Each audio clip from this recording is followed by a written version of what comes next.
මේ යසෝදරා උත්තමාවියට පානක් තියන්නත් පිනක් තියෙන්න ඕන. මලක් පුදන්නත් පිනක් තියෙන්න ඕන. පිරිමියෙක් මේ බණට කහන්න මෙතන නැවැත්තුවොත් සංසාරේ කුල ස්ත්‍රියක් රැකපු පිනකටමයි මෙතන නවත්තන්නේ. යසෝදරා උත්තමාවිය යානවාගේ වගේ තත්. මේ වගේ පවිත්‍ර උත්තමාවියකට වඳින පිරිමින්ට නරක ගැහණු ලැබෙන්නේ නැහැ. පින්වතුනි, යසෝදරා මහරහත් තෙරණියට වන්දනා කළොත් විශේෂයෙන් කාන්තාවක් ඇගේ දහසකුත් පව් ගෙවි යනවා.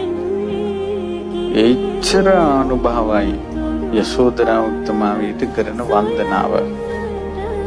සාමාන්‍යයෙන් මේ යසෝදරා රහත් තෙරණියට වන්දනා කරන්න හැමෝටම අවස්ථාව දෙන්නේ නැහැ.